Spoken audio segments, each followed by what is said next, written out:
салом бинандагони азиз, шуруъ аз имрӯз 11 феврал барномаи ахбори озодӣ аз студияи нав тақдими шумо мешавад ва дар 15 дақиқаи баъдӣ ҳамроҳ бо шумо хоҳем дид ки дар тоҷикистону ҷаҳон чӣ мегузарад. Нахост сархати мавзӯъҳо. ҳукумати тоҷикистон афроди қарздор дар назди фарзандонашонро аз ҳаққи сафар ба хориҷа маҳрум кард, вале иҷрои ин қарор осон набудааст. Шояд ваям граница ягом сум пул гирифта ҷавобуш дода ида куҷо рост мебия.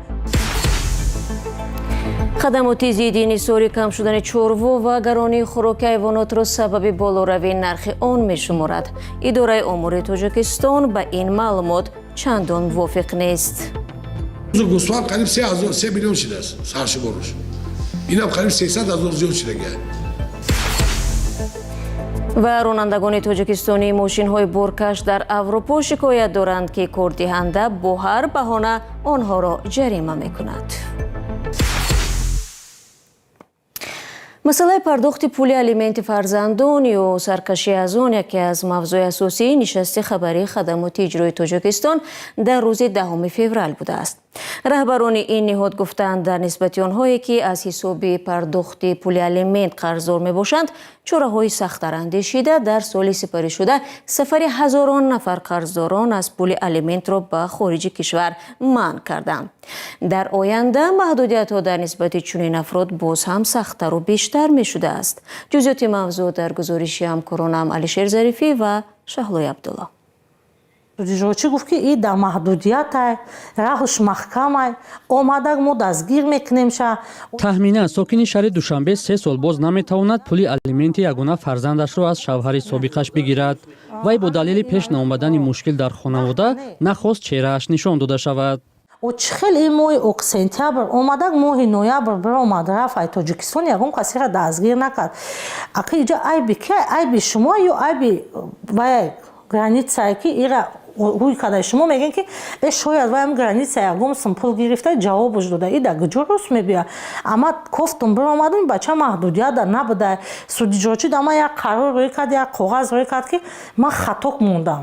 охи чӣ хеле хато мемонӣ ки бача то ҳолон дар маҳдудият бидина қарори маҳдудияташ. ба иттилои расмии соли 2025 дар Тоҷикистон наздик ба 180 миллион сомонӣ пули алимент стонида шудааст ки нисбат ба як соли қабл беш аз 140 миллион сомонӣ зиёд будааст. хадамоти иҷрои Тоҷикистон ҳамзамон аз афзоиши чашмраси шумори қарздороне хабар дод ки барои напардохтани пули алимент муваққатан роҳашон ба хориҷи кишвар баста шудааст. дар соли 2025 11553 нафар шаҳрвандони ҷумҳурии Тоҷикистон нисбаташон маҳдудият ҷиҳати муваққатан берун рафтанашон аз ҳудуди ҷумҳурии Тоҷикистон қабул шудааст. соли гузашта нисбати соли гузашта ин рақам 7579 адад зиёд аст. ба қавли ӯ аз ин омор бештар аз 8000-аш ба напардохтани алимент боқимонда ба қарзҳои бонкӣ рост меояд. ба иттилои хадамоти иҷро ҳамзамон роҳи 976 нафар баъди пардохти беш аз 10 миллион сомонӣ қарзи алимент ба хориҷ боз шудааст. бар асоси муқаррарот агар қарзи алимент аз 780 сомонӣ зиёд шуд қарори маҳдудияти сафар ба берун аз Тоҷикистон бароварда мешавад. дар хадамоти иҷро гуфтанд бинобар барқастона саркашӣ намудани қарздорон аз пардохти маблағи алимент нисбат ба 270 нафар парвандаи ҷиноӣ боз шуда 753 тани дигарро барои пинҳон намудани суроғаи ҷои зисташон ва саривақт напардохтани пули алимент дар ҷустуҷӯ қарор доданд. ин ниҳод барои ҳалли ин мушкил як ситоди вижаи таъсис додааст, вале маълум нест кори он то куҷо метавонад баҳсҳои печидаи пардохти алиментро ҳал намояд. ҳар сол дар Тоҷикистон ҳазорҳо оила ба вижа хонаводаи ҷавонон аз ҳам мепошад. масъалаи алимент ки бахусус аз ҷониби падарон баъд аз ҷудошавӣ аз ҳамсар барои фарзандон пардохт мешавад солҳо боз ҳалли худро наёфтааст. тахмина қарамони гузориш мо мегӯяд дахолати хонаводаи мард аз ҷумла хуштомани собиқ бетаваҷҷӯҳӣ ё бемасъулиятии мардон боис мешавад ки пули алимент саривақт дода нашавад. баъзе аз мардҳо инро ба вазъи молӣ ё маоши ночиз рабт медиҳанд. рӯ мебарем ба мавзӯи дигар. мақомоти тоҷик мегӯянд дар як соли гузашта қимати маҳсулоти ниёзи аввалия дар Тоҷикистон боло рафтааст. афзоиши нарх дар ҳолест ки сокинон пайваста аз маоши каму нархҳои дандоншикан дар бозорҳои кишвар нигаронӣ мекунанд. моҳои пеш ҳолатҳои ҷаримаситонӣ ва ҳатто ба ҳабси маъмурӣ гирифтани чанде аз фурӯшандаҳои гӯшт ҳам расонаӣ шуда буд, ки қиматро худсарона боло бурданд. зимнан вазирони тоҷик оиди сабабҳои боло рафтани нарх назарҳои гуногун доранд. мавзӯъро ҳамкорам Барод Юсуфӣ аз Душанбе идома медиҳад. аз равғани офтобпараст то гӯшти гову гӯсфанд ва меваву сабзавот, маҳсулоте ки ошхона ва дастархони тоҷиконро бе он тасаввур кардан мушкил аст, нархи он дар соли 2025 аз 7 то 27% афзудааст. дар ҳоле ки мардум нигаронанд, раиси оҷонсии омор далели болоравии нархи баъзе аз ин маҳсулотро мавсимӣ номид. баландшавӣ пастшавӣ омили мавсимиай. Мавсимиай, ҳозир ҳама шумо зимистонай. ҳозир ҳама чиёи парнико кор карданд, дига ҷо кор мекунанд, ҳама маҳсулот истеҳсол мешавад. вақте ки ай моҳи марду тараф моҳи май сар мешавад, маҳсулот аҳолӣ дар заминҳои кушод истеҳсол мекунанд, парвариш мекунанд, бозор мебуранд, нархта таъсир мерасонанд, нарх мефурӯянд. яке аз маҳсулоте ки болоравии нархаш ҳамеша боис ба нигаронии сокинон дар Тоҷикистон аст, гӯшти гову гӯсфанд мебошад. ин дар ҳолест ки ба қавли раиси оҷонсии омор, дар соли гузашта саршумори чорво ба таври қобили мулоҳиза бештар шудааст. чорвои калони шохдор 2 миллион 789 ҳазор расидааст. инам зиёд шуда қариб 100 ҳазор. чорвои майда наслгирӣ ҳам зиёд шудагиай. бузург гӯсфанд қариб 3 миллион шудааст саршумораш. инам қариб 300 ҳазор зиёд шудагиай. дар баробари ин ҳамун талаботи мардумам. аммо дар хадамоти зидди инҳисорӣ сабаби болоравии нархи гӯшти гову гӯсфандро баръакс камшавии саршумори чорво номиданд. сабаби асосии кам будани чорво аст дар бозор. омили асосии кам будани чорво ин қимат шудани хӯроки чорво аст. аввала дуюм кам ворид шудани чорво ба бозори ҷумҳурӣ мебошад. сеюм аз ҳама асосиш вай чорвопарво кам шуд. сокинон дар Тоҷикистон пайваста аз маоши каму нархҳои баланд дар бозорҳо шикоят мекунанд. мақомот мегӯянд ҳар сол маошро боло мебаранд. баъзе аз иқтисодшиносоне ки радиои озодӣ ба онҳо ҳамсӯҳбат шуд, вале моил нестанд номашон ошкор шавад, гуфтанд афзоиши маош дар Тоҷикистон бо сабаби таворрум ва ё инфлясия зиёд эҳсос намешавад, чун арзиши молу маҳсулот ва хӯрокворӣ пайваста дар ҳоли афзудан аст. ба иттилои расмӣ музди миёнаи кормандон дар Тоҷикистон 2727 сомонӣ, камтар аз $300 амрикоӣ аст ва ба ҳамин далел ҳар сол садҳо ҳазор нафар дар ҷустуҷӯи кору маоши муносиб ба Русия ва кишварҳои дигар мераванд ва сахтиҳоро дар муҳоҷират таҳаммул мекунанд. шумо барнома ахбори озодиро тамошо доред. тоҷикистон дар индекси ё шохиси дарки фасод аз миёни тақрибан 200 кишвар бо 19 имтиёз дар ҷойи 166 қарор гирифтааст. ҳамагӣ як зина болотар аз Туркманистон ва дар гурӯҳи давлатҳои фасодзадаи ҷаҳон. созмони Transparency International ё шаффофияти байналмилал ки мизони фасоди молиро дар кишварҳои ҷаҳон чен мекунад, рӯзи 10 феврал дар гузорише ин вазъро баёнгари сустии ниҳодҳои демократӣ ва сатҳи баланди саркӯб донист. тоҷикистон имсол дар шохиси дарки фасод аз 100 хол 19 хол гирифт. дареғ ин бо нишондодҳои соли гузашта монанд аст, вале мо мебинем ки вазъ солҳои охир бадтар мешавад.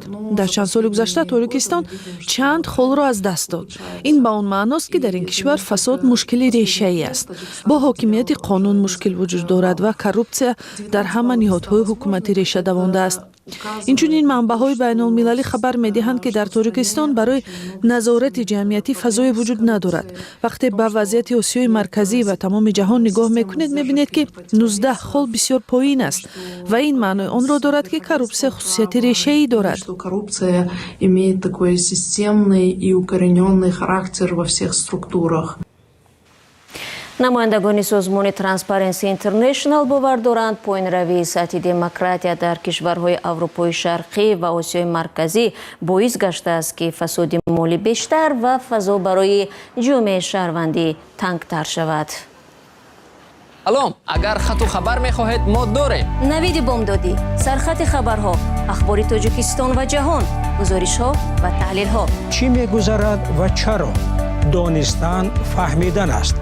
замима ё апи моро бигиред. بله رادیو آزادی رو پیگیری کنید و من برنامه رو ادامه میدهم. گروهی از رانندگان توجیک که در لیتوا کار میکنند از کاردهنده‌شان شکایت دارند. آنها اصرار می‌ورزند که ماموریت شرکت نقلیاتی رانندگان را با هر بهانه و بی اساس جریمه می‌بندد. در نتیجه نصف معاش آنها برای پرداختن جریمه ها صرف می شود. کاردهنده باشد در نوبت خود این ادعا را رد می کند. گزارش تلویزیونی نسته شیوریمی را همکارم مومن احمدی پیشنهاد شما می نماید. سری وقت نرسانیدن بار جریمه را پیش بینی می کند. شتاب زدگی به هنگام انتقال بار و بلند نمودن سرعت حرکت در راه نیز جریمه دارد. اگر ماشین ویران شود باز هم باید جریمه سپرد و مبلغ تعمیر و عوض کردن قسم‌های نقلیات را جبران کرد. رانندگان از کشورهای آسیای مرکزی از جریمه‌های بی‌آخر و بی اساس یکی از شرکت‌های معروف نقلیاتی لیتوا گریت ویژه شکایت دارند. چندی از این رانندگان به شرط نشان ندادن چهره و بی ذکر نام مشکلاتشان را نقل کردند. اون راهاش راههای بزرگ و بین قشلاقهای کوههای چیه مقصد که 50 میره 40 میره 70 میره همخیلی داو بیده تا 10 ساعت نه که تا 3 ساعت میتام روی تا 3 ساعت نمیره پرواز که زمکنی نمیره و سمایلو 3 ساعت نمیره نه که در همون را استرافت میکنن 2 ساعت 3 ساعت یورو همخیلی فیلم. یک راننده دیگر گفت که در این شرکت برخلاف شرطنامه حتی برای کفیدن بلان و یا شکستن چراغ ماشین آسیبی که باید بیمه یا سوغورته پولش را پردازد از معاششان جریمه می‌ستانند. در یک پارکینگ یا پتفاری که قفول شکست مانده نرخ یا اکر در زفرافگاه حال قیمته ممکن که اکر 20 یورو باشه و 30 یورو باشه اکر برای همون اکر فروان 118 یورو اکسای خنودو اکر با همون صورت درگ و اینسپکسیا در روی کده که این فارا شکسته اون وقتی که فارا اکسای خدو پوچه چکلی اکر چی میکنه ایما با دوباره میخواهد چکنه اکر میشه. هم صحبتان ما گفتند که بعضاً مبلغ عمومی جریمه به چند هزار یورو میرسد. اما طور رانندگان میگویند شرکت این جریمه ها را نه در برنامه ها و نه در سندهای وابسته به مزد مهنت ذکر نمی کند. مقصد بورا بوری یا نبودی نرسوندی میگه اکا فهمیدی؟ فهم میکنه اکا خیلی اشتراف میکنه. ولی که اگر اکا دیر کردی که اکا بورا های با سوابای تکنیکیشی کلیت تنسول صورت روی میکنه که اینا در پروبکا مونده که اگر که کارخونه که برای بورا دیر کردن اشتراف کنه که در سیمیر قاید میکنه که اینه برای دیر کردن مشمول اشتراف کردگی. کریم جانیاروف یکی از حامیان معروف حقوق بشر که چند سال پیش به اروپا کوچیده است کوشش کرد سرچشمه مشکلات را معین کند. به نظر او در این وضع قسما خود رانندگان تاجیک و همچنین مقررات با کار تأمین کردن شهروندان آسیای مرکزی در لیتوا گناهکارند. من با چندی از زادگان بلاروس صحبت کردم. آنها گفتند در این کار خودی هموطنان من گناهکارند چون که از حقوقشان ایفا نمی کنند.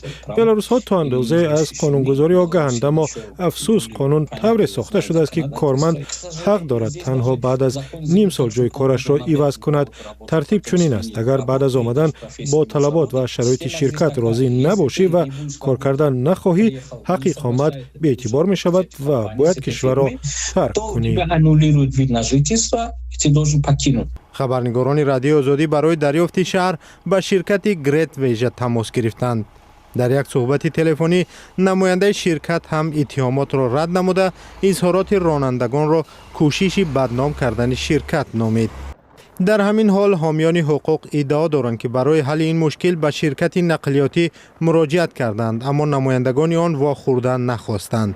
بر اساس شکایت رانندگان حامیان حقوق قصد دارند به مقامات نقلیات آلمان و فرانسه مراجعت نمایند. دوستان مهربان برنامه در همینجا به آخر میرسد ولی خبرگزاری‌های بیشتر را درباره حادثه‌های تاجیکستان و جهان هر وقت خواستید از سامانه azadi.org پیگیری کنید. همچنین صفحه‌های ما در شبکه‌های اجتماعی هم در خدمت شما است و اگر شما نیز خبر و معلومات مهمی داشتید با ما عکس و ویدیو و پیام خود را فرستید ما از شما منتظر می‌شویم. فراموش نکنید که فردا باز برنامه